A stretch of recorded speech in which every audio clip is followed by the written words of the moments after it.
Chapter 787, Nami is happy. The signature of a Sky Knight soaring, the advanced magic of a Grand Magician invisibility technique. At this moment, Paris broke through the shackles of both cultivation systems, becoming a light magic swordsman who possessed the qualities of both a Sky Knight and a Grand Magician. No longer a mere light magic swordsman, she could be called a great light magic swordsman. Maintaining her invisible state, she flew back to her original position and knelt on one knee before List. Suppressing her own excitement, Paris said, "Thank you for your cultivation, Your Highness. Paris wishes to be your spear in hand, ready to be driven and to charge into the fray." She had completely integrated into the knighthood system. List's eye of magic was still in operation, closely observing the circulation of chi within Paris's body, and casually replied, "Your successful breakthrough has not made our efforts in vain, Ak and I." Paris immediately gave a bow to Ak. "Thank you for your help, Lord Acryloides. Paris will forever remember it." Ak always disliked beating around the bush. "You've just advanced to a brand new cultivation system, and there are many details that need your cooperation for documentation and research." Paris said solemnly, "It would be a great honor." She was genuinely grateful, as no one does not wish to become stronger, even a woman. Paris felt the same way, especially when she saw List's youngest follower, Emily, training with the attitude of a madman. Becoming stronger was the only way to behold Lord Landlord's silhouette. To follow Lord Landlord and to create a new nation, becoming part of a legendary story. However, List felt a bit saddened when he saw such a respectful Paris. The Paris who once dared to kill nobles and even recklessly enter castles, the Paris who would blush upon seeing him, had disappeared. In her place was just another qualified knight under the knighthood system. It wasn't that the change was bad, it just saddened him to see a vibrant personality erased. List liked loyal followers, even if they were like puppets, as long as they were loyal to him. However, for those he was familiar with from the beginning, he wished they could retain their original personalities. Unfortunately, under the tide of the knighthood system, it was difficult for anyone to maintain their former self. This is why he would take Ak to play the piano and sing, not wanting Ak to become another magician. The kind of madmen twisted by their pursuit of magic research and truth. "Paris, you have just been promoted. Take a few days to familiarize yourself with the changes in your body. There's no rush to assist Ak with the research. Remember to come to Thorn Castle for the dinner banquet. Join me for the meal," List said. "As you wish, Your Highness." Paris couldn't wait to familiarize herself with her new strength. Then, List called out to the smoke mission, "Mission complete, reward the clue for the fire paladin." The successful promotion of Paris completed the mission, signifying that there is indeed a viable path for light magic swordsmen. Therefore, it was theoretically possible to cultivate fire paladins, and the clue should be easy to find.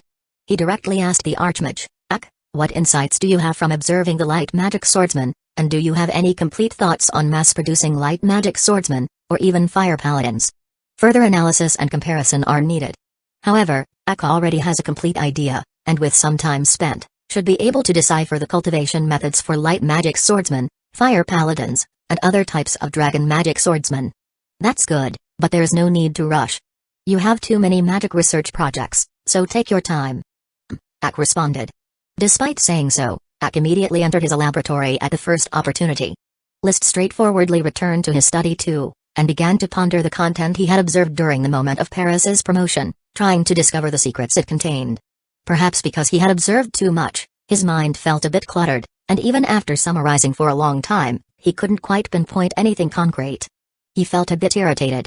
He couldn't help but take a few deep breaths, adjust his mood, and summon the smoke mission. With Ak's constant care and the increasingly vigorous mangrove forest, as well as the ducks and small flame birds growing batch by batch, Mangrove Minor Elf Nami maintains a good mood every day. Let's keep it that way. Reward, 1 Mangrove Greater Elf. Nami is going to evolve too, huh? Looking at the smoke serpent script, List couldn't help but feel reinvigorated. Although Nami was not an elf contracted by him personally, he felt no difference in his affection for her, and she was practicing her own value with her diligence and hard work. This made her status in List's heart far surpass that of the other minor elves. Now that the smoke mission has been issued, it's perfect to have Ak spend half an hour every day to play with Nami. It will not only keep Nami in a good mood but also allow Ak to break free from the shackles of magic and relax his mind. List immediately made the decision that offered double benefits. Then he smiled. Searching the sea for the giant algae forest to contract with the giant algae Greater Elf Pike, trading Marquis Nuta as a prisoner for the P Great Elf Ash, exploring the Flame Mountain Forest to discover the Phoenix Perch Parasol Tree Greater Elf Annie, prompting Thorn Minor Elf Jayla to evolve into a Thorn Greater Elf, and now focusing on caring for Mangrove Minor Elf Nami to evolve her into a Mangrove Greater Elf. The fifth greater elf was about to be in his grasp. This was indeed cause for celebration. Soon, another piece of good news arrived through the magic platform from the adventure fleet. They had discovered a large island about 400 kilometers south of the first chain island. Preliminary estimates suggested that this large island was no smaller than Coral Island by comparison. Black Horse Island is roughly the size of a normal county. Coral Island is about the size of a normal city, which is generally around 10,000 square kilometers, a truly large island indeed. The island is lush with greenery, and even by the seashore, there are dense mangrove forests, and a large number of seabirds circling. I am leading the adventure fleet to find a suitable place to land and prepare for an exploration of the island. We will also rest here for a while, waiting for the flame number to provide supplies for the fleet. After listening to the message transmitted by the magic platform, List immediately asked Lucy and Rose to reply, "Tell Yevich that I will dispatch the flame number as soon as possible. Additionally, tell him not to delve too deep into the island's interior and to scout around the periphery. The priority is to search the surrounding seas as much as possible. There are surely more islands to be found." War was about to come, and List could no longer spare nights to take over exploration missions. Besides, the distance for exploring islands was becoming increasingly vast, and resupply was growing difficult, and I couldn't possibly waste their time sailing the seas all day just for resupplying the adventure fleet. 3 islands, Dragon Turtle Island, First Chain Island, all were in an undeveloped state, and now there was another large island to contend with, making it impossible to explore. Even if he himself went to the new island, it would be difficult to explore it thoroughly in a short time. The Dragonite trajectory was indeed powerful, but if the forest was too dense, it was hard to spot the plant life underneath and thereby overlook magical beasts, magic potions, and elves, among other resources. The first time in the Flame Mountain, it took 5 or 6 days of effort. If it weren't for seeing the cordyceps of the Phoenix Perch Parasol Tree Greater Elf, he might not have found the Flame Dragon Bird at all. I hope this island is just the beginning of a larger archipelago. Black Horse Island is 3,300 kilometers from the first chain island, and the first chain island is 400 kilometers from the new island. That's over 3,700 kilometers in distance, a journey that takes nearly a month by regular sailboat. Even with Ak piloting the flame number at high speed, it would take 7 or 8 hours to get there. The distance was indeed too great. Chapter 788, Gemstones and Crystals. A large island, nearly as big as Coral Island, hung solitary above the vast sea, with none of the surrounding islands List had been anticipating. Not even the scattered islets were present, at most there were some coral reefs. Of course, List was not disappointed with this island. The adventure fleet had only sailed a few laps around the nearby sea and had not explored farther waters. There may be no islands within 100 kilometers, but that did not mean there weren't any beyond that distance. The island was not yet named. He was inclined to name it Flamelet Island, symbolizing it as the first small flame in the establishment of Flame Country, but then he thought that it would be a joke if there truly were no suitable archipelago nearby. Hence, he simply refrained from naming it and referred to it as New Island. Accompanied by Ak aboard the Flame number, they made a quick inspection of New Island and its surrounding waters and then hurriedly returned to Flame territory. New Island was here to stay, and neither elf, magic potion, nor magical beast could escape. However, there were many day-to-day affairs in the territory that needed his attention, leaving no time to waste on New Island, especially with the imminence of war. List had much to prepare for. Once war began, trade within the territory was bound to be impacted. Plus, dealing with the post-war surf trade and similar matters had to be prepared for now to avoid being caught unprepared later. And so, time passed day by day, and before he knew it, it was the end of March. The Sapphire Duke had officially set a date for the great naval battle. The Night Order would assemble on April 4 in Bullhoof City on Ironhoof Island to rest for a day before commencing their attack on the various fleets of Eagle Kingdom, as well as the major ports where ships were harbored. The fleets of Flame territory organized quickly. The Night Orders from Ironhoof City, Black Horse Island, and Fresh Flower, 3 divisions, began shipboard training. This naval war differed from a land charge, requiring knights to fight aboard ships, where boarding combat would become the main tactic. Marcus, who had previously served concurrently in the Thorn Knight Order, was appointed deputy leader of the Fresh Flower Knight Order, assisting List with the training of the knights. As for List himself, he had already set out with Ak to Dodo Island, and there was only one reason for this visit: a light green gemstone dragon had awakened. Having a mind connection, List knew of its awakening the moment it happened. Upon reaching Dodo Island, the light green gemstone dragon that had been asleep for half a year was struggling to pace along the shore of the island. Even with the life-sustaining magic potions List provided, it could not stop the drain of its energy. It was incredibly weak, barely able to fly. With Flame number anchored on the sandy beach, List motioned for Ak to wait on the ship as he approached the light green gemstone dragon alone. The light green gemstone dragon turned its head to look at List, its dragon eyes bearing a complex human-like expression despite the mind battle wiping the imprint of the first dragon knight. Some memories are indelible. After all, it was an adult dragon who had lived for more than 4 centuries, with its own behaviors and personality. Roar. As List drew near, the light green gemstone dragon let out a slight call. This roar held no hostility. After all, they had ridden upon the dragon tooth platform, and their minds merged as one. This was the first proper encounter between dragon and dragon knight. Many thoughts surfaced in the minds of both, some vaguely clashing, but in the end, all thoughts flickered out of consciousness. List took a deep breath and leaped onto the back of the light green gemstone dragon, then he comfortably seated himself on the dragon tooth platform. The light green gemstone dragon did not resist. In an instant, the dragon knight resonance was complete, and they entered dragon knight mode with a total fusion of minds and limitless synchrony of thought. List clearly felt the complex inner world of the light green gemstone dragon, and the dragon likewise sensed List's domineering inner self. In strict terms, it was still List who dominated the shared mental space. Dragons are no less intelligent than humans, and their mental strength is sufficiently powerful. Nonetheless, they tend to submit as mounts conquered by knights in the battle of minds. Light green gemstone dragon, our minds are united as one. I can feel your weakness and understand your needs. No matter what has happened before, we are now one. I will feed you, accompany you, and explore this boundless and vast world together. Roar. You want bone-burning wine? You can have it. Roar. You want to eat magic potions and jade, as well as magical beast meat? You can have them. Roar. You desire an undisturbed dragon nest? You can have it. Roar.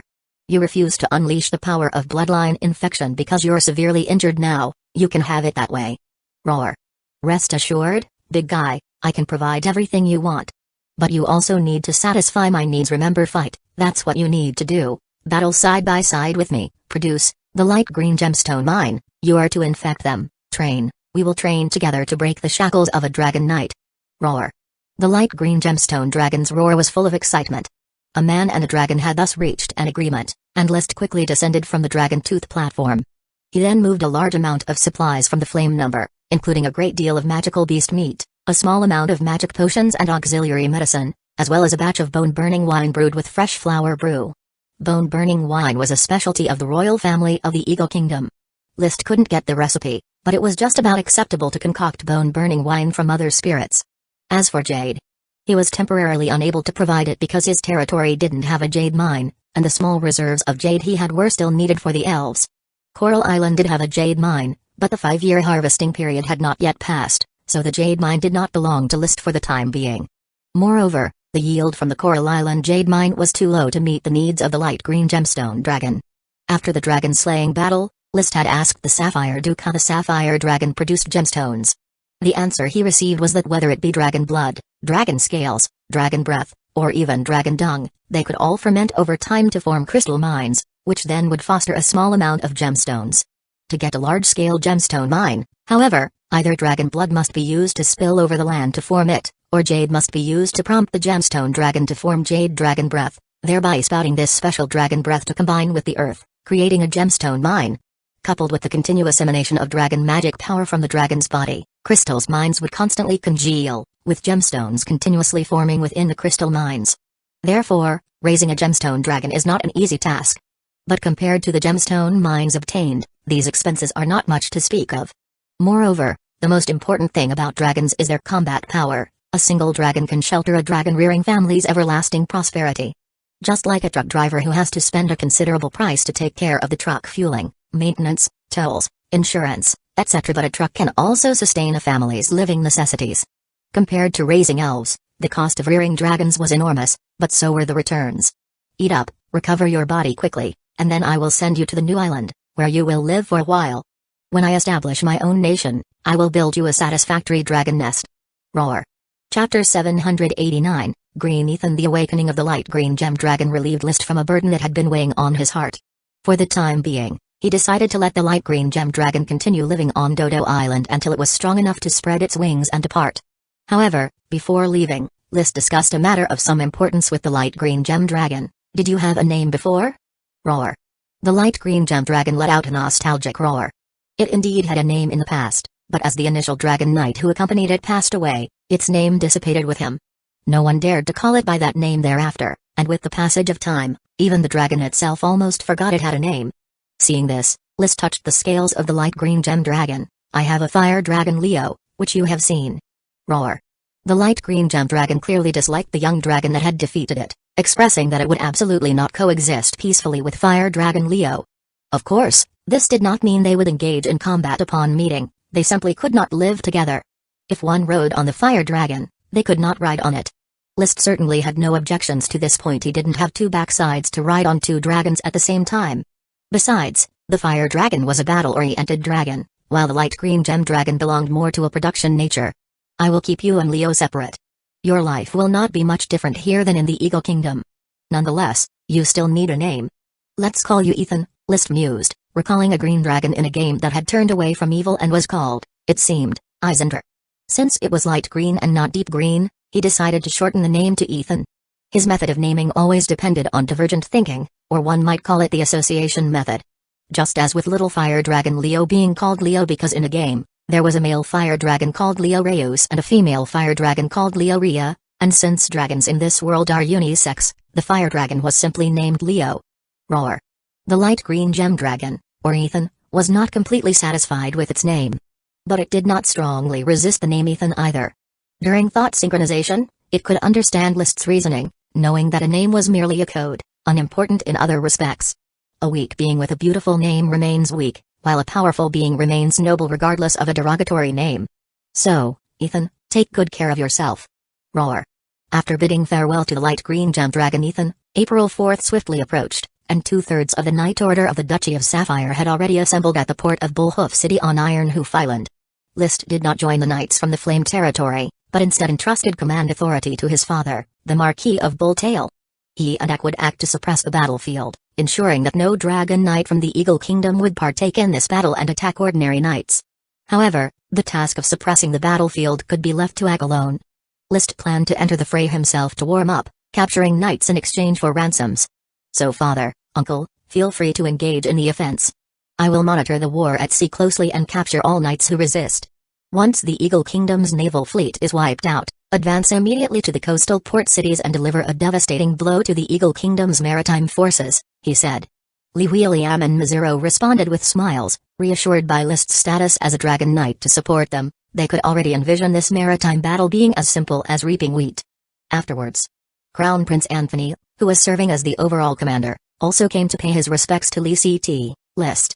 After some casual conversation, they checked the naval battle plan for the last time. On April 5th, at the break of dawn, the Sapphire fleet filed out from the port of Bullhoof City.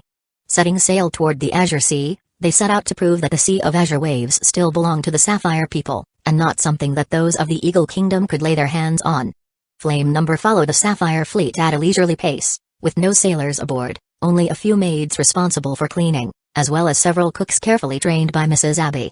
For the knights, this was a battle fought with utmost readiness, but for List, it was merely a picnic.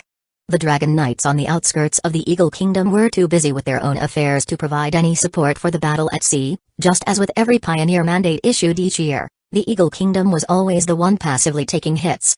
Finally prepared to make a big move to completely wipe out the Sapphire, they encountered the unexpected appearance of List. Brother. The voice of Ak brought List, who had been admiring the blue sky and white clouds, back to reality. Not that he had been idly watching the sky, but rather contemplating the fifth move of the Fire Dragon Knight Dragon Chi secret manual. Now that Dragon Slash, Chop, Sky Burning, Sweep, Swallow Sun, Stab, and Sea Boiling, Strangle had all been mastered, it was time to develop the next move. However, the next move was full of myriad possibilities, and he hadn't yet figured out where to begin. He turned his head toward Ak. What is it? Ak handed over a notebook. After researching the cultivation path for the light magic swordsman for Paris, Ak has summarized the basic training methods of the dragon magic swordsman. However, it's only an outline. The specific details still need brother to personally nurture the fire paladin and verify the content. On the notebook's cover was written outlines of the dragon magic swordsman cultivation system. Flipping through it, the graceful serpent script laid out the clues of cultivation clearly line by line. It also included many drawings, such as human meridian charts and magic array rune constructions. After years of magic studies, Ak had become an expert in drafting. Without using a ruler, the drawings she made were as clear and distinct as a photograph. Even after developing the super magic, Eye of Mana, She was able to create 3D drawings based on the vision of the Eye of Mana, qualifying her as a printer. As List looked through the outlines of the Dragon Magic Swordsman cultivation system, he pondered carefully for a moment before putting the book into his space ring. Once the battle at sea is over, I'll select a batch of qualified, young apprentice knights, and use this book to train them as fire paladins. After giving the book to List and receiving a pat on her hair, Ak went back to her research in the cabin. Now that the magic platform technology improvement has been handed over to Chris, the Eye of Mana project has been developed, and after helping to devise the training system for the Fire Paladin, she could finally set aside the tedious magic experiments and devote herself entirely to the elementalization and attribute switching. List continued to lie on the rocking chair, watching the clouds in the sky, thinking about how the fifth move of the Dragon Chi manuscript should demonstrate its offensive power. At the same time, he was constantly refining the first 4 moves.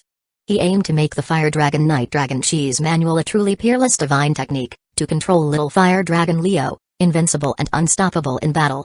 Moreover, deep down, he felt he was onto something. Perhaps only by cultivating to the completion term Dragon Knight solely on his own skills could he glimpse the path of cultivation beyond the Dragon Knight. Specifically, his studies of the Flame Dragon Bird and the Lightning Dragon Turtle made him aware that the fusion of soul with high magic or even superior magic might be the cultivation method after the Dragon Knight phase.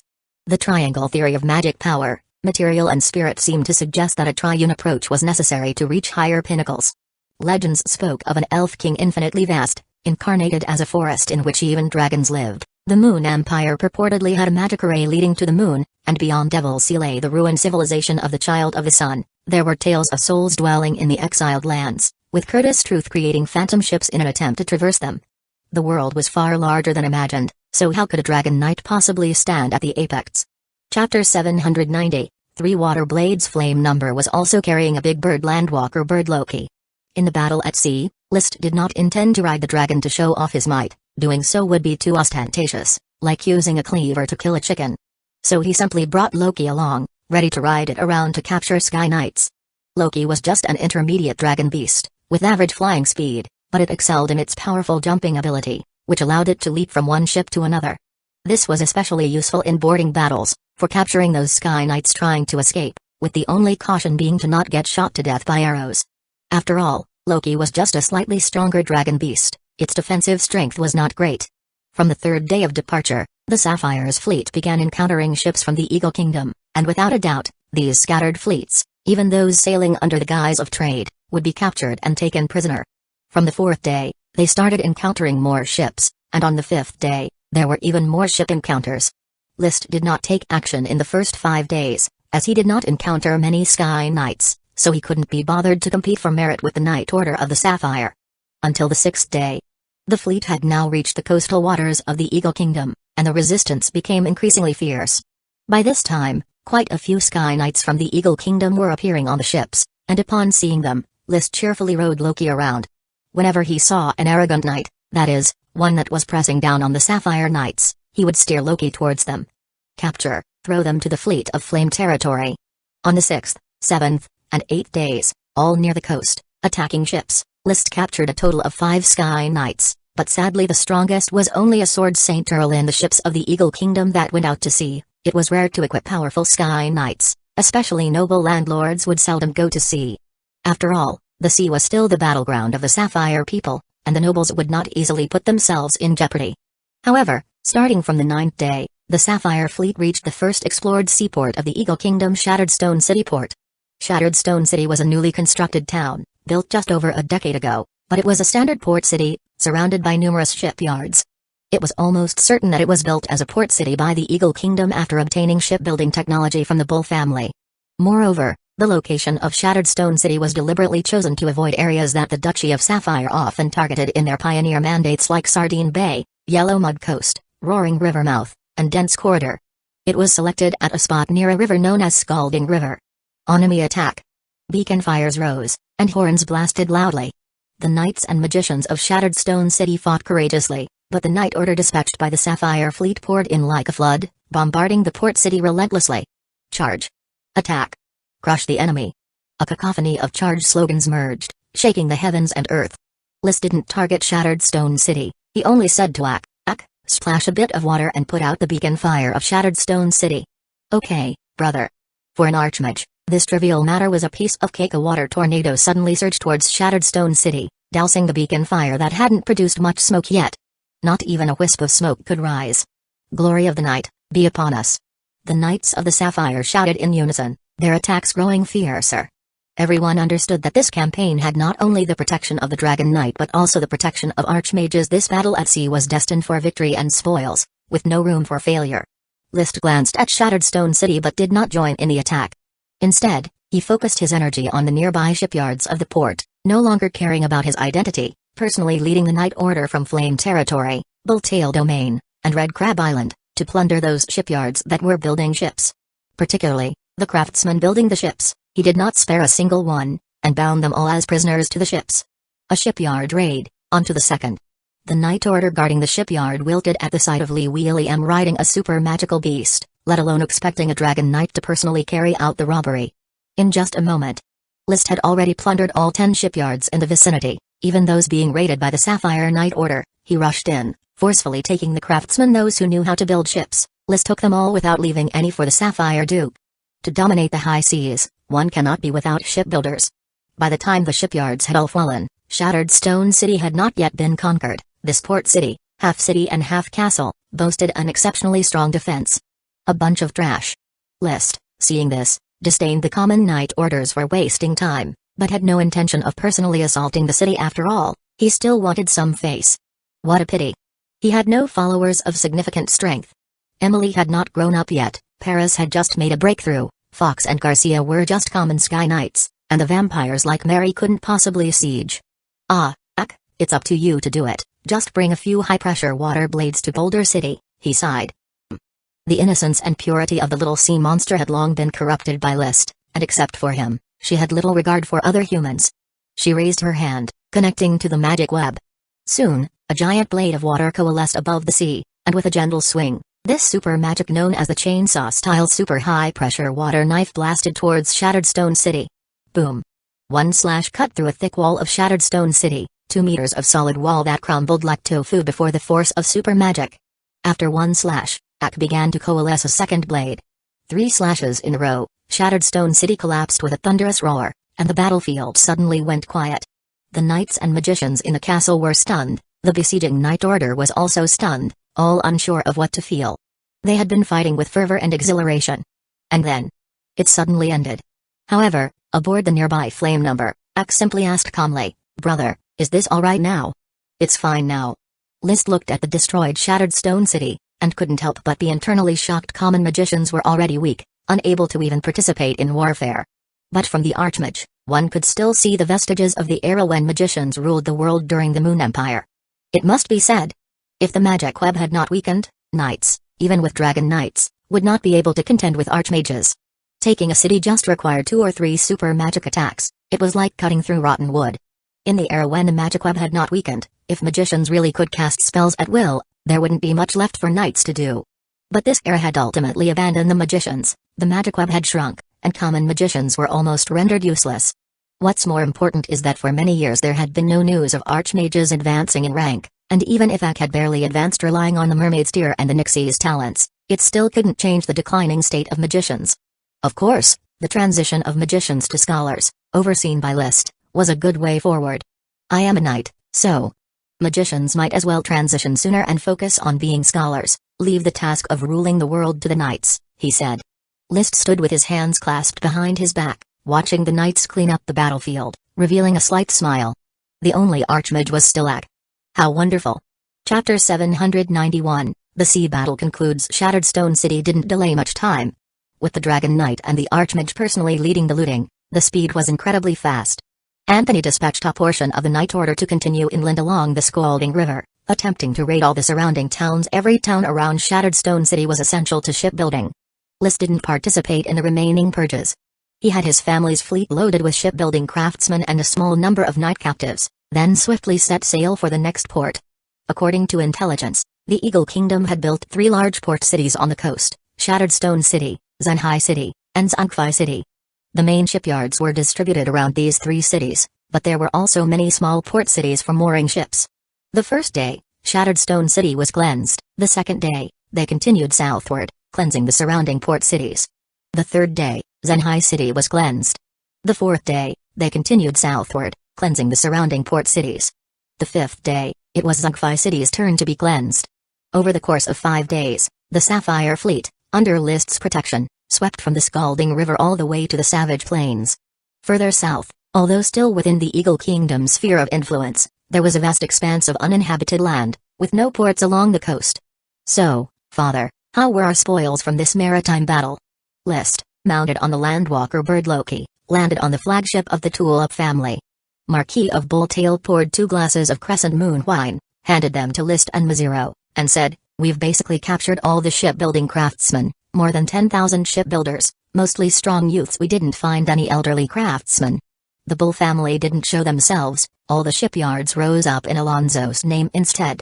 The shipbuilding industry of the Eagle Kingdom began with the Bull family. This was incontrovertible, as only the Bull family could have introduced shipbuilding techniques to the Eagle Kingdom. List had previously thought any elderly craftsmen would likely be from the Bull family. Yet here, most of the craftsmen were young adults who spoke the wind language and couldn't understand a word of serpent script, so there was no proof they had any ties to the Bull family. It seemed the Bull family had vanished without a trace. List, why are you so determined to search for the remnants of the Bull family? Maziro, after taking a sip of the wine, asked. This ordinary Sky Knight had become increasingly bold of late. In past Pioneer Mandate wars, his position was quite awkward. During combat, he had to rely on several sword saints from his family, lacking the clout to speak assertively. But now, all he had to do was sit on the ship and enjoy his wine. His followers would fight fiercely without any instruction.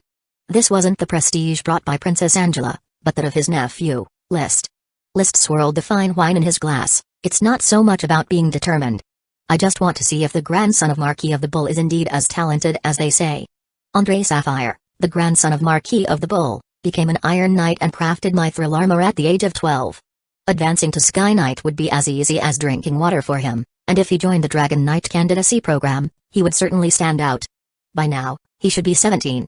No matter how talented, he could never surpass you. Maziro laughed loudly. Marquis of Bulltail joined in the laughter.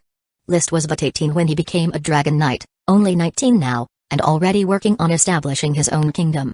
Even if that Andre was exceptionally gifted, how could he compare with List? And besides, the Bull family had rebelled against their own noble landlord, a stain not easily wiped clean. It's likely the royal family of the Eagle Kingdom wouldn't want such a person meddling with dragons. List also smiled. With the help of the smoke mission, the talent he demonstrated was truly invincible. Father, uncle, these shipbuilders are very important. I hope to take their families with us too, so in the coming period, I will need you to take extra care. You can tell these shipbuilders and their families that, once they get to my territory, they will be allotted houses and land, and after I establish my kingdom, they will all be made freemen. You treat these serfs so well, I believe they will be very happy to follow you overseas. Ensure that the ships transporting the serfs take good care of these shipbuilders and their families. It would be best if no one dies. Treat them as if they were captured knights, not serfs. List's mood wasn't very high, as he abducted the shipbuilders under the pretext of destroying the naval power of the Eagle Kingdom. But essentially, it was still kidnapping serfs, doing the same dirty business as those mercenary corps. For a noble Dragon Knight to be doing such things, he always felt a burning shame, so in the upcoming cleansing battles, he had no plans to show his face. Unless nobles or landlords participated in the battle, he would intervene to avoid excessive casualties and capture them. Unfortunately, whether the news had leaked or not, he saw very few Sky Knights along the way.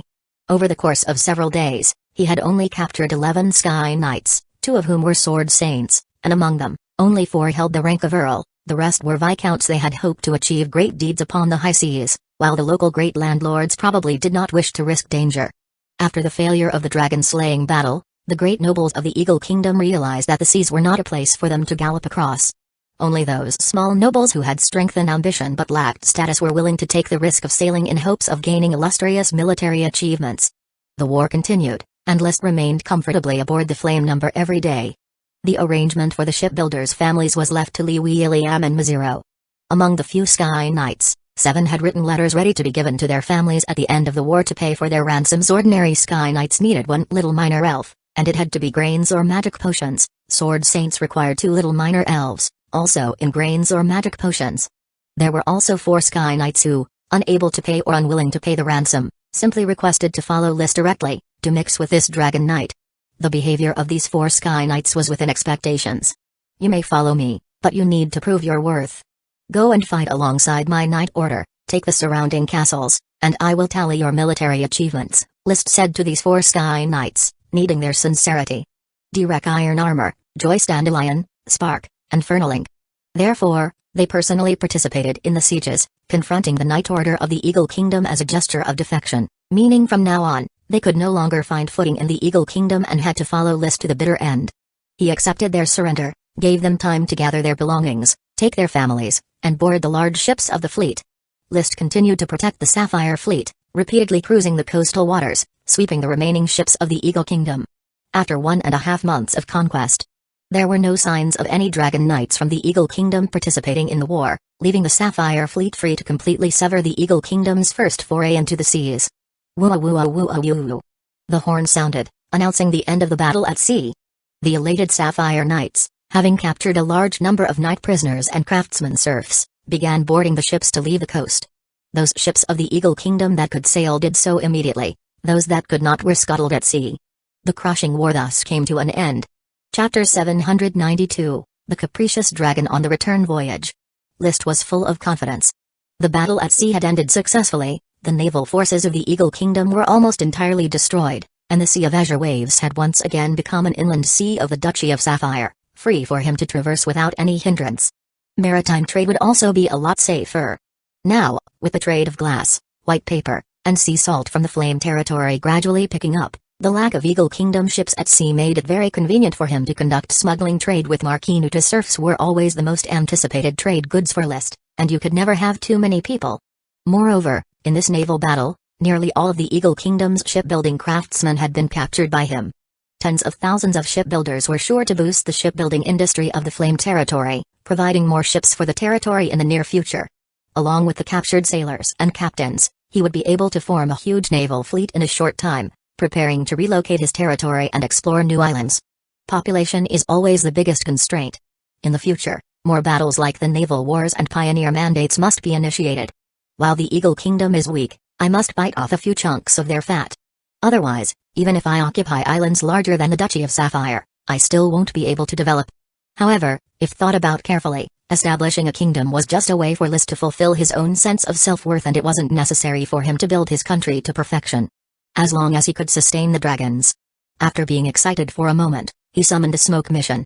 With Axe constant care, the growing prosperity of the mangrove forest, and the generations of ducklings and flame birds, Mangrove Minor Elf Nami maintains a good mood every day. Let's keep it that way. Reward, a Mangrove Greater Elf. The mission was still the same one from before and had not been completed. List was not too anxious about this, as it was about the evolution of a Greater Elf, and there was no rush. However, what concerned him was another matter. In the past, festivals and wars would produce missions with unknown rewards. Why hasn't an unknown reward appeared this time? Is it because Nami's evolution mission hasn't been completed, delaying the mission for an unknown reward, or is it because I have become a Dragon Knight and can lead wars, so I do not need to wait for the war to end? There was no way to know. He could only wait for the next war to start and see if missions with unknown rewards would continue to appear. He had thought that nothing would happen on the way back. Yet, Ak surprised him with a huge revelation. She controlled water tornadoes daily to propel the flame number, becoming extremely proficient in water magic, regularly practicing super magic to familiarize herself with its properties. At last, during the voyage today, inspiration struck her mind. It brought her a huge epiphany. Brother, Ak understands now. Ak knows how to change water attribute magic power into ice attribute magic power. It's the movement of magic particles that brings the different attributes to light. And if Ak wants to switch the nature of elemental incarnation's magic power, she needs to fundamentally change the movement of the particles. Isn't this the same as what I've told you before about the relationship between particle movement and the properties of magic? List remembered talking to her about the topic of particle movement. And he had even directed Ak to start specific research to confirm the existence of magic particles. Ak nodded and said, Brother did mention it, but previously Ak thought that particle movement was just that simple movement. This time, I considered the movement within the particles themselves. To make a more vivid analogy, I used to think of particle movement like the revolution of planets, and now I see it as the rotation of planets. Revolution, rotation. Upon hearing this, List instantly realized, so that's how it is. Then, have you completed the switch to an ice attribute elemental incarnation? It's almost done. Brother, please observe with your eye of magic. Ak stood at the bow, raising her left hand without any visible movement, but through the vision of the Eye of Magic, the pale blue water attribute magic began to fade, turning paler and whiter until it was the color of snow. The switch in the nature of the magic power was evidently complete. Soon, the property switch of the ice attribute was completed along her left arm. The nature of the magic power underwent a transition at the elbow position, and the rest of her body still maintained water attribute magic. Brother, Axelemental incarnation is still a bit strenuous, but I can already cast Ice system magic. The magic power circulated. The magic web unfolded. The next moment, a water tornado rose, and as it reached the bow, the water tornado suddenly made a cracking noise, rapidly freezing over. Crack! The frozen icicle fell onto the bow, breaking into several pieces. Wonderful! List exclaimed loudly. You're indeed my good Ak. In terms of talent for magic, you're stronger than any magician. I can imagine just how powerful you'll be once you complete the nature change for all magical attributes. Ak revealed a slightly mischievous smile. Hee, can Ak defeat brother? Don't get cocky, little girl. I am a fire dragon knight. My power will grow stronger and stronger in the future. However, I look forward to the day when both you and I break the constraints of dragon knights and archmages and climb to a more powerful realm. The world is vast, we need to see more of it. If brother wishes to see the world, Ak will go with you. Of course, I'll take you with me. The naval fleet was still sailing on the sea, but List had already taken the flame number ahead to return to his territory since Ak became an archmage. Sailing for him was just like traveling everywhere on high-speed rail. Even during the Great Sea Battle, he had Ak return to their territory multiple times to bring supplies to Dodo Island to take care of the light green gemstone dragon. This light green gemstone dragon, which had been asleep for half a year, had recuperated over a month and was now able to fly for short periods, recovering quite well. However, another piece of news was not so cheerful.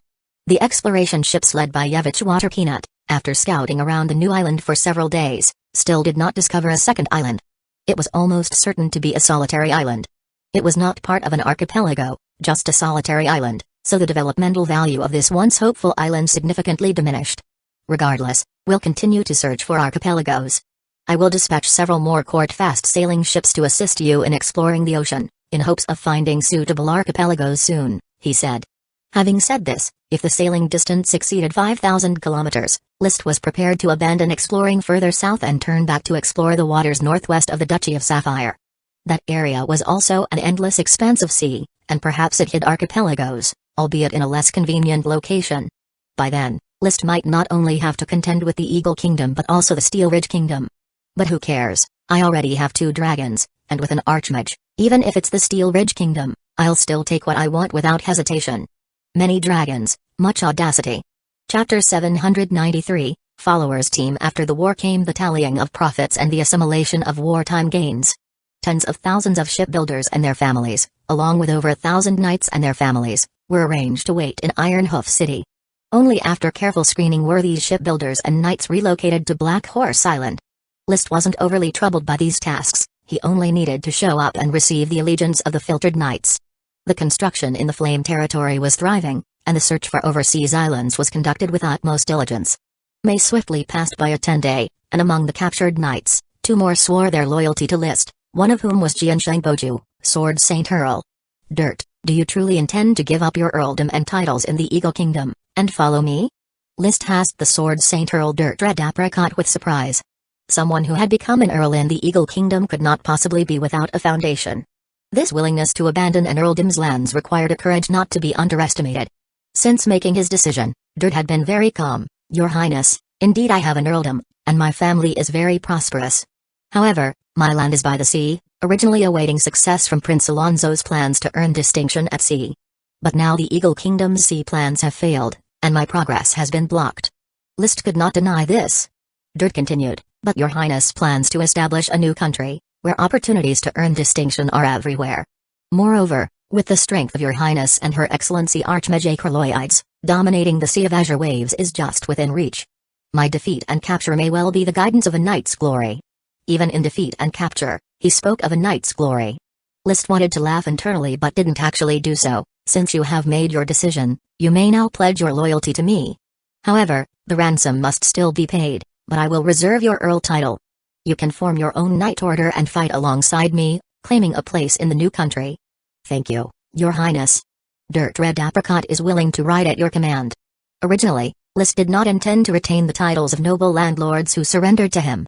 However, upon further thought, a new country once established would have countless deserted islands awaiting development. Instead of exhausting himself over this, it was better to hand these troubles off to these devoted followers. By preserving their titles, he could encourage them to zealously plunder from the mainland for the development of the islands. In this way, he could focus solely on developing a few large islands. The nobles who surrendered to him, for their own interests, would obviously have no more entanglements with the Eagle Kingdom.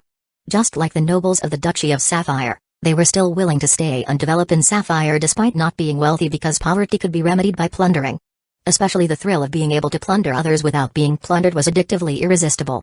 After several pioneer mandates and tasting the sweetness of success, List now had one thing on his mind: plunder. If the Eagle Kingdom dared to engage in a dragon-slaying battle, he was determined to plunder the Eagle Kingdom to the fullest, cleaving off several significant chunks of fat. Thus, he publicized the news of Dirt Red Apricot's surrender, causing 3 out of the remaining 5 hesitant Sky Knights to decide to surrender after some deliberation. Only 2 Sky Knights remained unwilling to surrender, preferring to pay a ransom and return to the Eagle Kingdom. By now, their families should have delivered the ransom. List's mood was greatly uplifted after recruiting 9 Sky Knight followers, and he generously granted titles in his territory, rewarding the elder followers with lands. Yavich, the captain of the adventure fleet, was promoted from commoner to Viscount, effectively restoring him to his former official status, though his fief was yet to be decided. List also promised that once he found a suitable archipelago for nation building, Yavich would be directly promoted to Earl.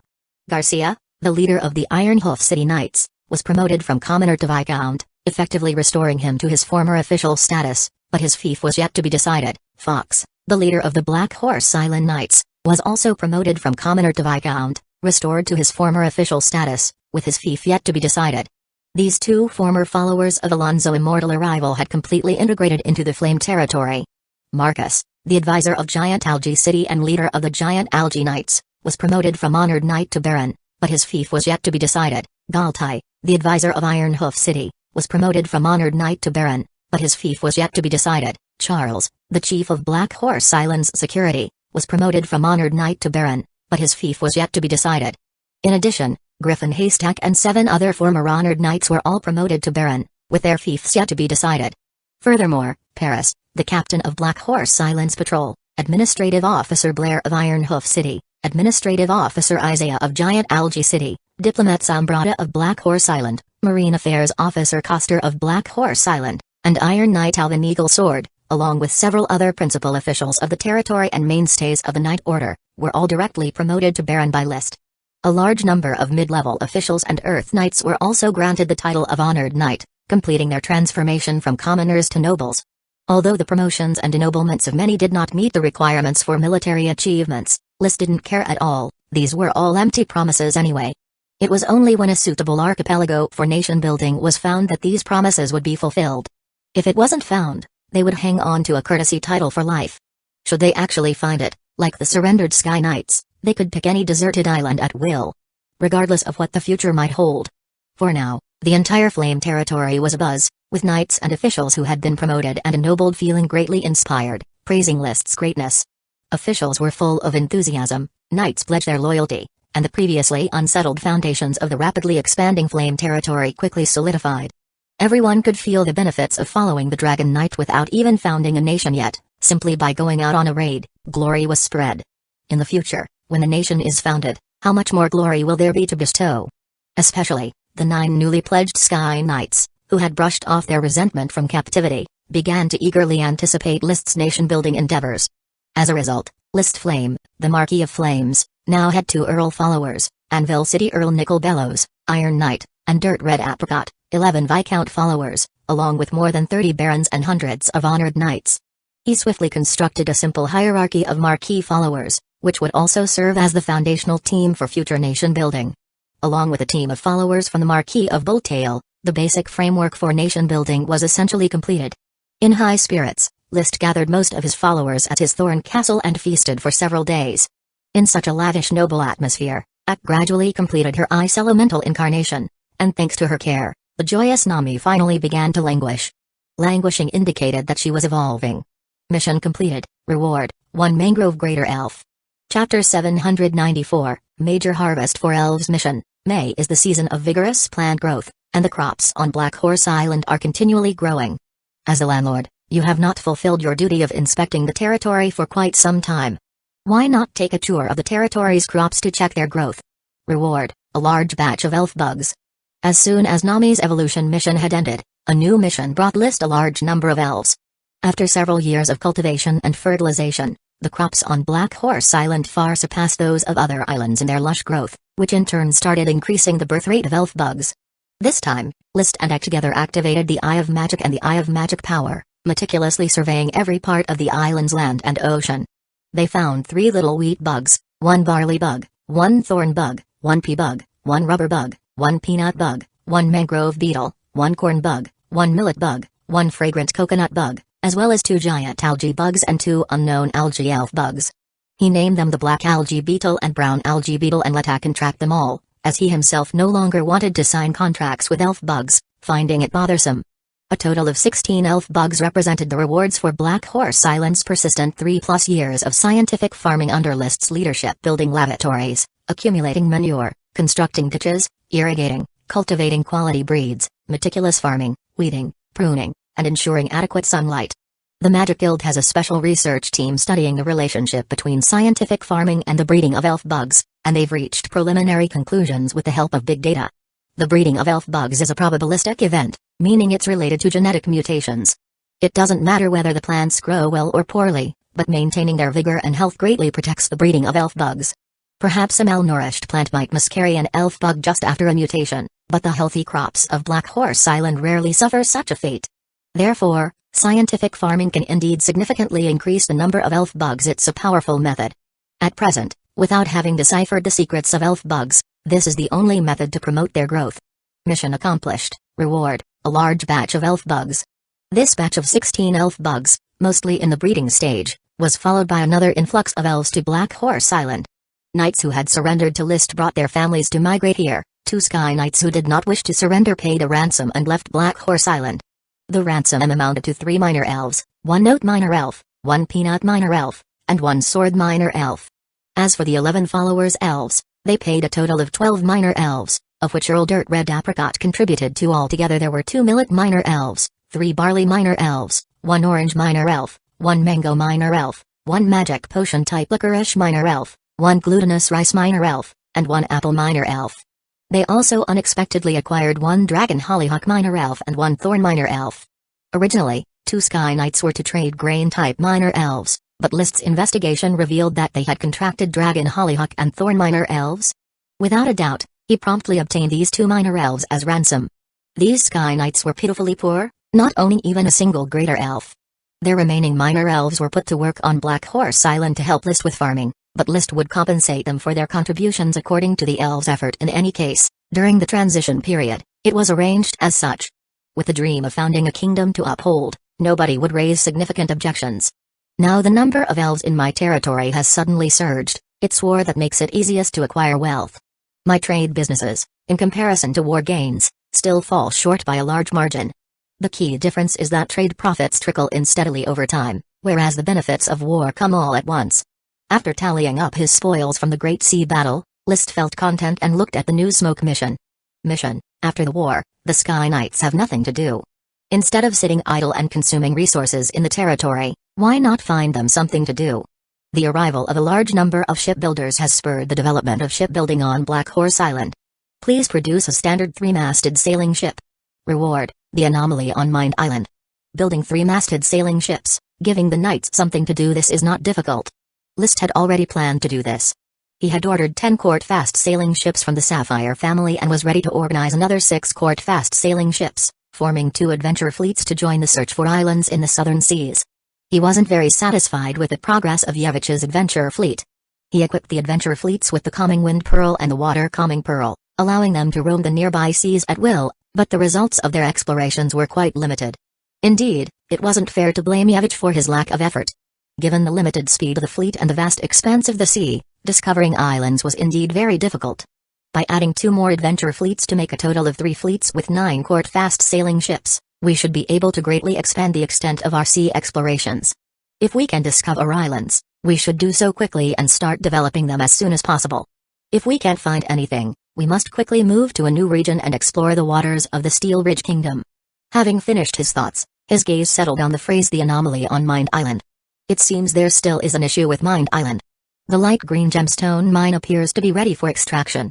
It's time to start mining and uncover the real secrets inside Mind Island. List was a man of action and immediately decided to take action to investigate, prompted by the smoke mission. The investigation team would be limited to just him and Ek. The flame number whooshed across the sea's surface, arriving at Mind Island within a few hours. The island, stripped of all its crystal fermiata and washed over by Ek with seawater, was barren, with nothing on it. There were also no new saplings where the mind fruit trees once grew. Ek checked for any anomalies on Mind Island. After landing on the island, List began his investigation immediately, but he wasn't really expecting to find anything unusual. The smoke mission wasn't completed yet, and it was likely that the anomaly on Mind Island had not occurred, so this was just a precaution. Or perhaps they could detect an anomaly early, directly altering the mission and starting a new one. Unfortunately, after a thorough inspection, no anomalies were found on Mind Island. However, a faint green layer of crystal had formed beneath the soil. List excavated a section of the crystal mine and found a couple of fist-sized light green gems sparsely distributed. So these are the light green gems produced by the light green gem dragon Ethan, huh? It doesn't seem to be very abundant. Even if the entire island has become a light green gemstone mine, the gem reserves won't be much. A pity for the essence blood leaked by the light green gem dragon at that time, but it's hard to say. Perhaps it's because that mine fruit tree absorbed too much. But soon, he discovered that the magic power within the crystal mine was still slowly flowing, as if it were nurturing new light green gems. Does this mean that this light green gemstone mine hasn't fully developed yet? Never mind, let's wait. No rush. Chapter 795, The young lady of our family is growing up. Returning from Mind Island with no success, List couldn't wait to urge the construction of the shipyard on Black Horse Island. He was a man full of contradictions, sometimes leisurely dragging his feet, yet at other times, impatient for results. However, the development of the shipbuilding industry couldn't be accelerated by mere urgency. Even with the guidance of the shipbuilders from the Sapphire family, and the original shipwrights from the territory conducting research and trials, mastering the technology of the three-masted sailing ship was still not well within reach. As time passed, they kept accumulating knowledge and continually experimenting. While silently waiting for the shipyard to build the three-masted sailing ships, List immersed himself in refining the Fire Dragon Night Dragon Cheese manual. One day, when he was inspecting the smithy in the territory, he saw the blacksmiths rhythmically hammering the iron with both large and small hammers, shaping the red-hot iron. Suddenly, he was struck with a myriad of inspirations.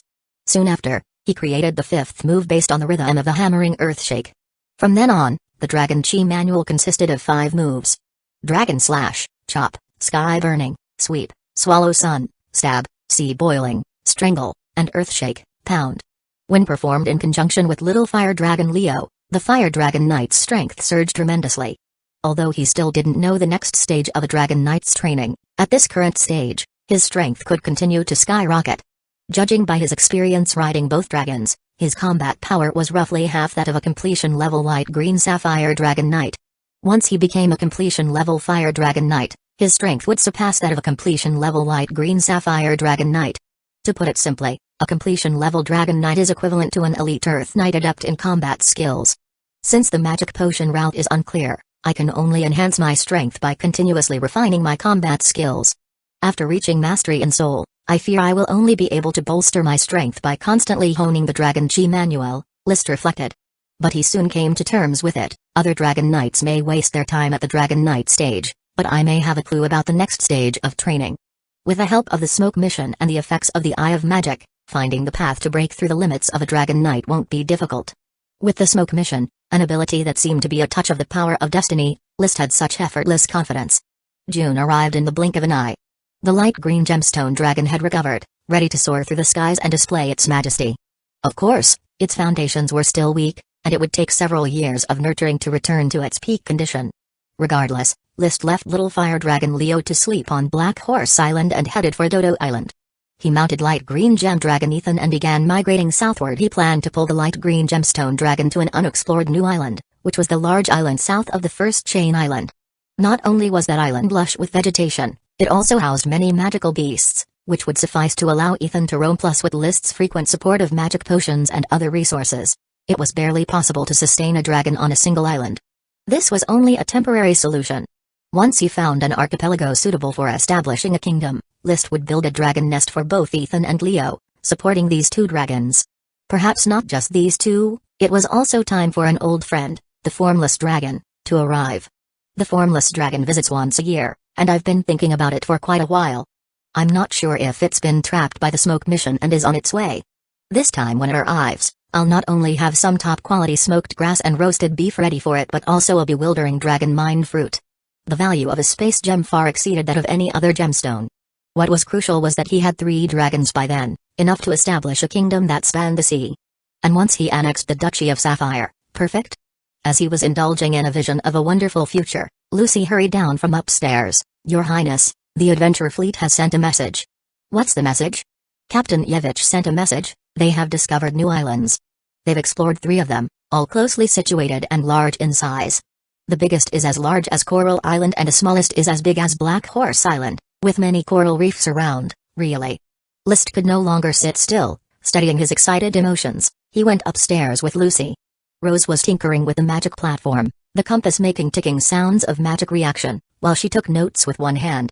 With some time spent training, the twins, who had a decent magical gift, had become qualified operators and telegraphists, handling the magic platform rhythmically like a nightclub DJ. "Your Highness." Upon seeing List's arrival, Rose immediately put down her quill and bowed respectfully to List. "No need for formalities, focus on operating the magic platform." "What is Yevich saying?" Lucille fetched a chair and List sat down. "Captain Yevich's fleet has already set forth again. They are following the terrain of the islands and searching other sea areas in an effort to determine the number and size of the new islands as soon as possible." "Good, put me in contact with Yevich." The magic platform had entered its 3.0 era, with further improved functionality and significantly better communication quality. Although it still wasn't as convenient as natural conversation, it could now convey much more information like a chat.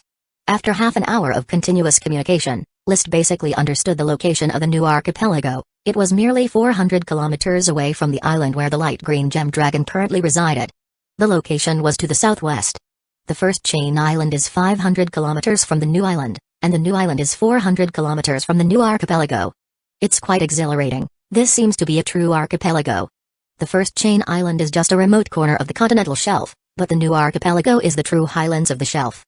He immediately ordered that Yevich's fleet put all their effort into the search for the new archipelago and that the other 2 adventure fleets set sail immediately toward the new archipelago, to explore these potentially hope-filled new islands together. The magic platform communication ended. Leaning back in his chair, List leisurely savored a cup of green tea Mrs. Morrison had brought him. Lucy and Rose, the curious twins, asked, "Your Highness, if we have found the new archipelago, does that mean we can establish our own country?" "Of course. Does Your Highness want to be a king?" "That depends on the situation. Perhaps I will just advance to a Grand Duke, and then our country would be called the Grand Duchy of Flame. If I have more dragons, I might directly become a king, and then our country would be called the Flame Kingdom," List said with a smile, fond of the clever and adorable twins. The 2 young girls were not only cute and talented but also had a very endearing personality.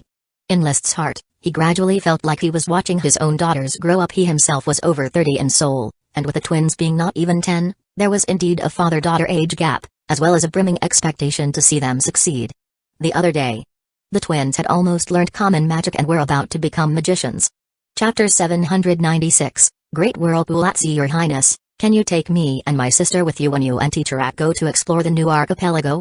Ruth asked with her big, adorable eyes. Lucy immediately scolded, "Ruth, do not make such impudent requests to His Highness." Although Ruth was somewhat bold, she didn't dare to defy her sister and could only bow apologetically to List. "I'm sorry, Your Highness, Ruth has been too reckless. I ask for your forgiveness." List waved his hand dismissively. "Don't be nervous, Lucy. Ruth, if your Teacher Ak doesn't object, I don't see any reason not to take you along." Having 2 cute little lasses for company during the voyage could indeed be a delightful and interesting affair, especially since they could operate the magic platform. Therefore, Ak, who was researching on Dragon Turtle Island the projectile dragon turtles mutate into lightning dragon turtles, quickly agreed to the sister's request. With List's encouragement, he had already taken Lucy and Ruth on as his magic apprentices, a move to which their previous teacher, Chris Truth, had no objections. In fact, she envied the twins for being able to receive instruction from an archmage at any time. Of course. In truth, Chris was overthinking it. Ak was only nominally the twins' teacher and had no real intention of teaching privately. she preferred conducting her own magic research, or assigning tasks to magicians, rather than interacting with others, let alone teaching. Having an archmage teach magic apprentices was indeed overkill when just about any common magician from the Magic Guild could handle the teaching. "Thank you, teacher, thank you, Your Highness," the twins cheered excitedly. Lys nodded. "Pack your bags, we could leave at any moment." His and X voyage was always ready to go without any delay. At this moment, from a jade box hanging from the roof, came a somewhat weak cry from Nami, "Chirp." It flew out of the box and landed on X's palm, looking pitifully at her. It hadn't been out for work lately but stayed in the laboratory waiting for X's return, seeking care from its master. Its expression was listless, still struggling with the forces inhibiting its evolution. Ak held Nami in her palm and smiled. "Don't worry, Nami, Ak will take you with us. We are off to explore the new world in the archipelago my brother has discovered." Chirp. Nami nuzzled X's fingers with its head and fell asleep contentedly. One day later, Lys got his affairs in order, and Ak handed over her busy magic experiments one by one. Only then did they set off for the new archipelago. Boom. The sound of rushing water. "To the sea, we set sail." The twins shouted joyfully from the bow of the ship. Before coming to Black Horse Island, they were serf children from the countryside of the Eagle Kingdom and had never seen the sea in their lives. After settling on Black Horse Island, taking a sailboat had become a common occurrence. They had long overcome their fear of the sea, except for swimming in it. The Flame Number, loaded with supplies such as fruits, vegetables, and magic potions, cut through the waves along a structured sailing route, reaching speeds of up to 500 kilometers per hour.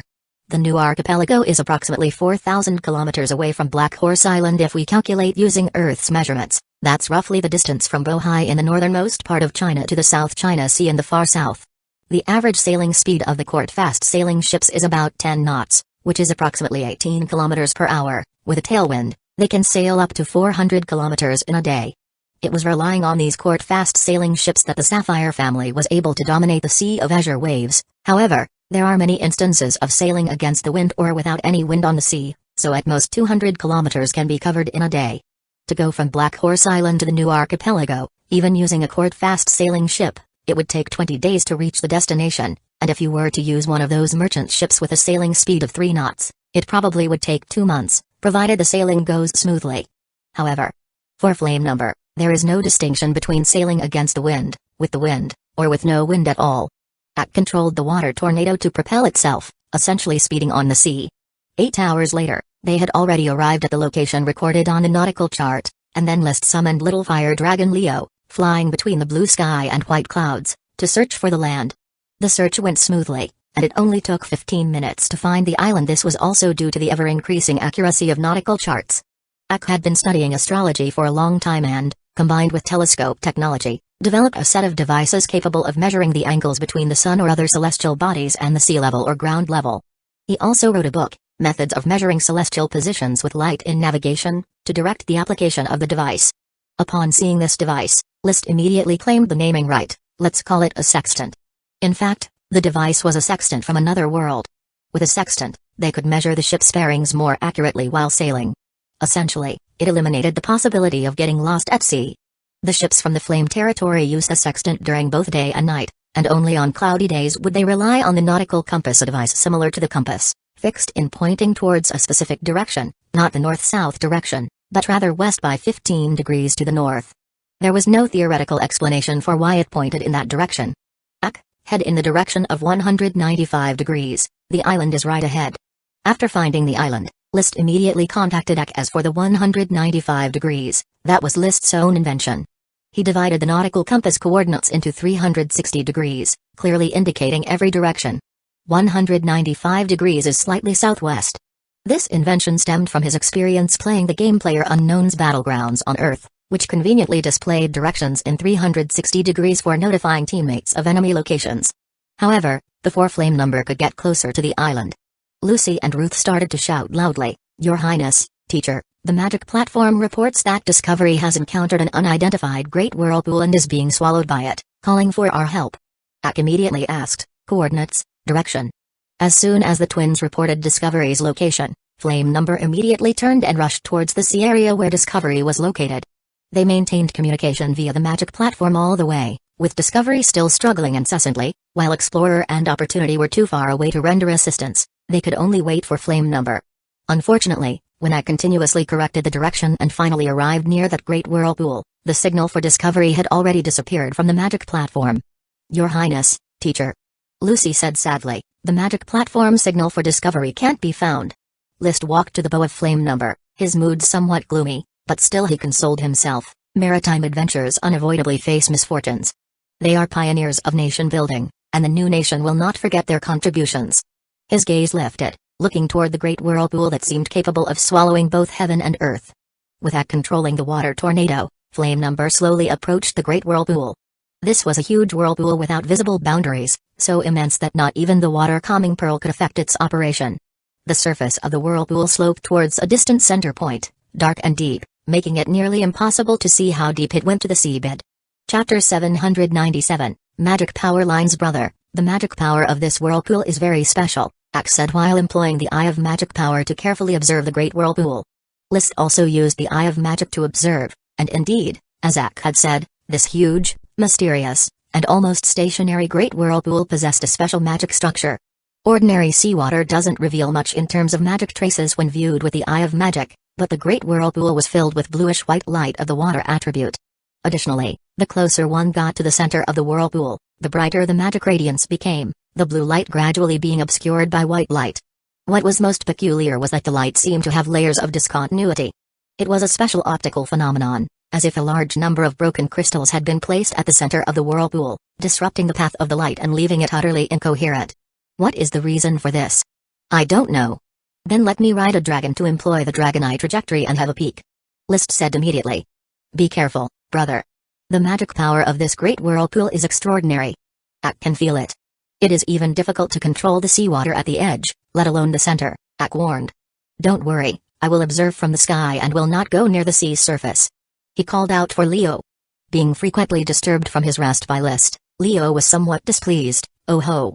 It had recently been frustrated due to the absence of the Dodo Island volcano, limiting its strength growth, so naturally, it was in a bad mood. Cooperate well, and I'll reward you with a magic potion upon return. Mounting the dragon tooth platform, List quickly flew above the great whirlpool. As he employed the dragon eye trajectory, the world took on a different kind of clear visual effect. Every flow of seawater was filled with a dynamic beauty.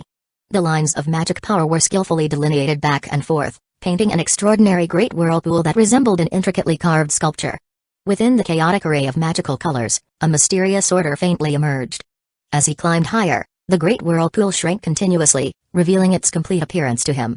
It was an irregular-shaped oval whirlpool with its edges somewhat reminiscent of the Milky Way galaxy, with spiraling extensions.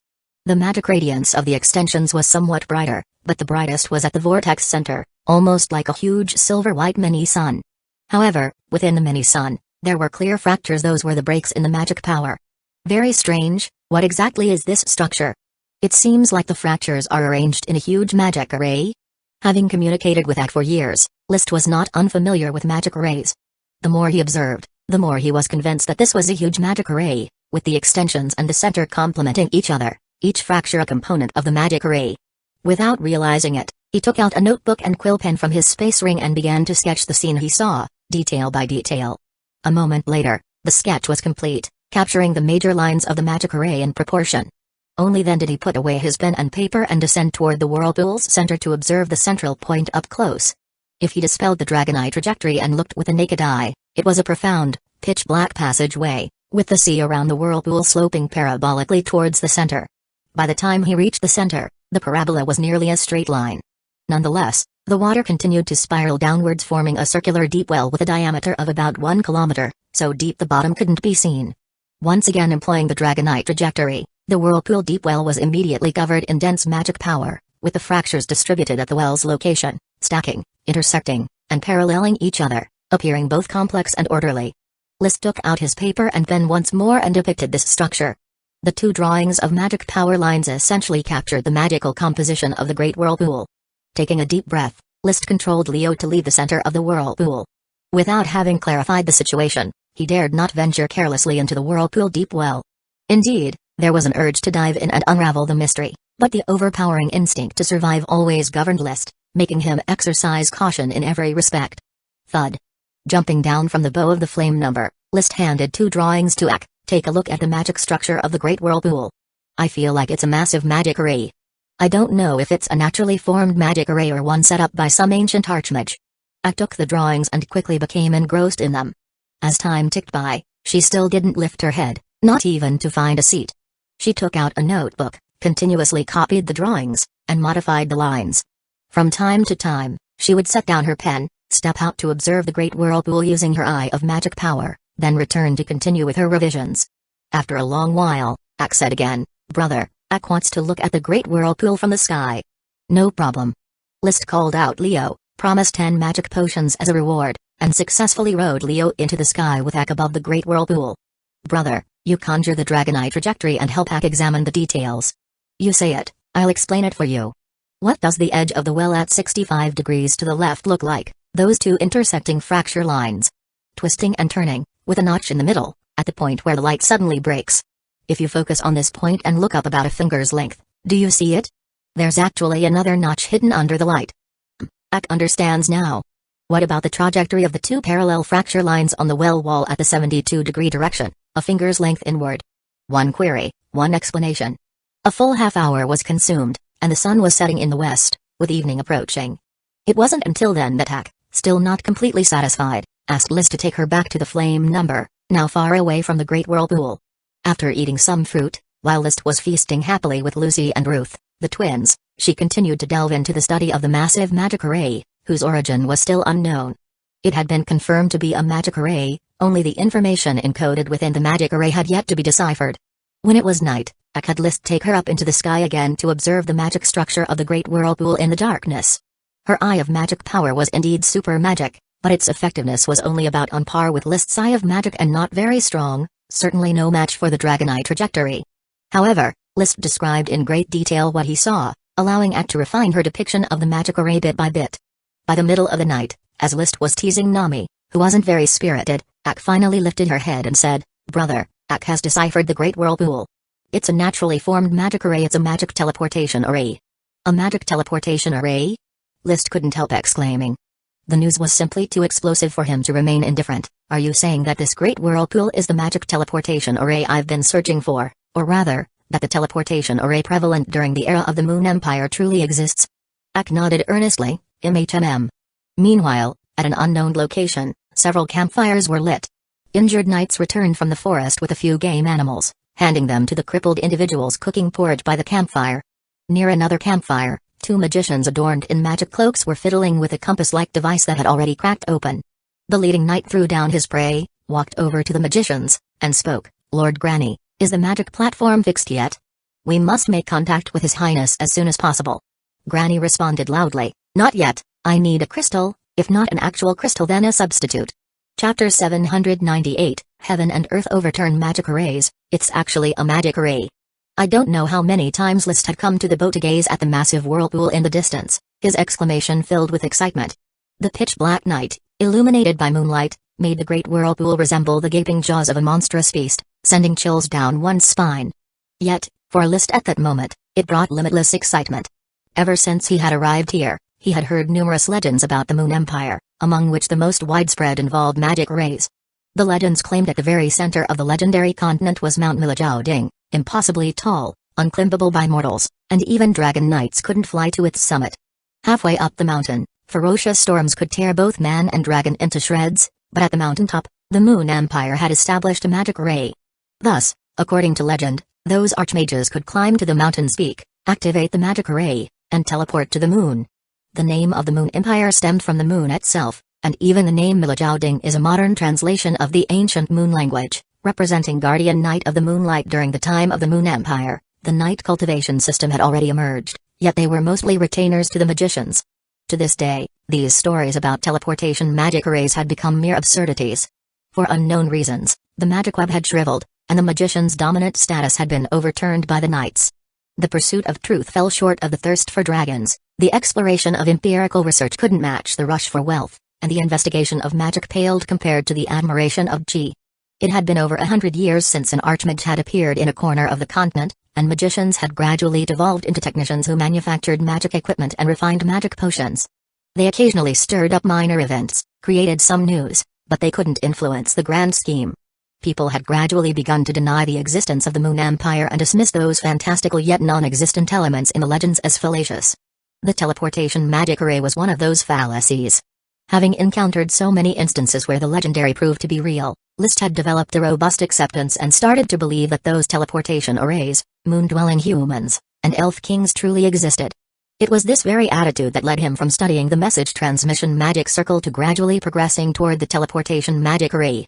To think, there really was a true teleportation magic array in this world. The surprise was overwhelming.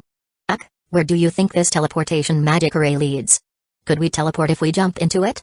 He swallowed hard, speculating with a fervent tone. Does it lead to an underwater kingdom, or to the moon, or perhaps to Mount Milajouding? Should we perhaps give it a try? Ak didn't share Liszt's enthusiasm. She considered more the teleportation magic array itself. Brother, this magic array structure is very stable, perhaps accurate enough to teleport without errors. But to traverse the teleportation array, we still need a lot of preparation, thoroughly study it to reduce the risks to a minimum. Of course, I know, but it's a teleportation magic array, Ak. I know, Ak smiled. Watching Ak respond to his excitement with a strained smile, Liszt felt somewhat deflated. Ak was great in many ways but was somewhat quiet, increasingly resembling a nerd. As a non-nerd himself, Liszt admired, revered, and envied the nerds, but he actually preferred to go wild with other non-nerds. In any case, it was now time for Ak to arrange various experiments to study the teleportation magic array. On the other side, Nigel Bar Crownshield was diligently logging the nautical journal. As one of the first elite Earth Knights of the Eagle Kingdom to surrender to Liszt, he had been trusted and appointed as the captain of the Discovery. He was lucky to have survived this peculiar shipwreck, and his first priority was to initiate the entire ship's self-rescue operations, while his second priority was to record the log. In order to ensure that His Highness could be informed of the expedition's status at all times. He looked up. He glanced at the magician busy repairing the magic platform by the bonfire, then looked at the knights and sailors who were cooking porridge and roasting meat, and at the Discovery, which had been smashed into a pile of broken wood. Then he looked out towards the vast, primeval jungle around them, and at the enormous mountain waterfall thundering under the moonlight in the distance. Nigel picked up his pen and began to draw ink within the captain's room. There lay a specialized nautical black box that preserved items such as pens, ink, and paper for log writing, and these had remained intact through the shipwreck. June 5th, the weather was clear. Everything happened so suddenly, I barely knew where to begin recording. At 3 in the afternoon, the Discovery had just set off from the third island of the new archipelago, continuing our search southwest for the next island when the lookout spotted huge sea waves ahead, so I ordered us to move closer for inspection. Unexpectedly, as soon as the ship approached the waves, it was swept up by a surging underwater current and began to move forward in a spiral. Captain Nigel immediately opened the water-calming pearl stored in his cabin, but activating the water-calming pearl still couldn't stabilize the seemingly calm but dangerous undertow. The Discovery, beyond control, drew closer to the depths of the whirlpool. By the time the lookout noticed the whirlpool, it was too late to prevent it. Thus, they had no choice but to seek help from Liszt and report the situation using the magic platform.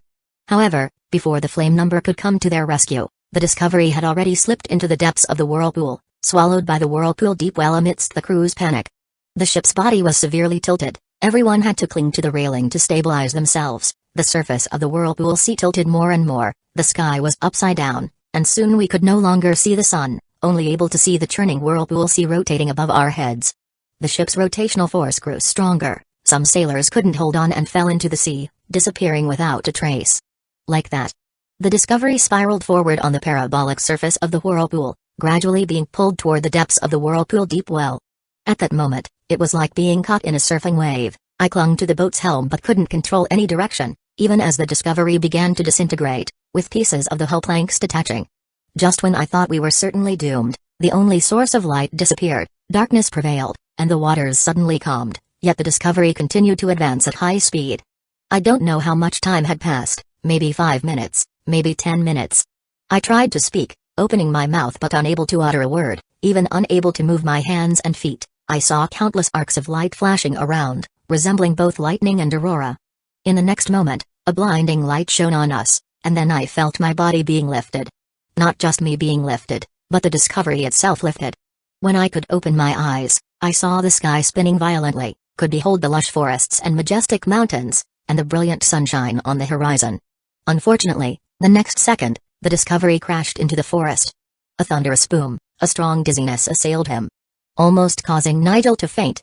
Withstanding the agony throughout my body, I crawled out from the damaged captain's cabin, and shockingly found that the Discovery had been smashed into a pile of rotten wood, and our crash site had become the wild forest. The huge mountain waterfall in the distance made me realize the Discovery had flown out from a cave at the mouth of the waterfall. The ocean whirlpool and the mountain waterfall were connected, too inconceivable. Chapter 799, Project Approval. Closing his nautical logbook, Nigel Barcrownshield started his patrol around the makeshift camp established beside the ruins of the Discovery. He was surrounded by the wild forest, he had to maintain a strict watch. Otherwise, a magical beast might silently approach and threaten the survival of the crew. At that moment, he suddenly heard a noise overhead, as if something was tearing through the air. Then, a thudding boom echoed from the distant forest. What's going on? Nigel and the others immediately tensed up. Unfortunately, during the night, they dared not leave the camp to search the wild forest. Moments later, when no other sound arose, Nigel relaxed slightly, temporarily setting aside the idea of exploration, and began to share a modest lunch with the knights. Even this simple fare was tastier than the salted meat and pickles eaten at sea. Regrettably, there was no atmosphere of a bonfire party. They had to remain vigilant about the forest and were filled with worry about the unknown world. They did not know what situation they were in, having left the vast ocean and arrived in an endless forest in the blink of an eye, clueless about the distance covered.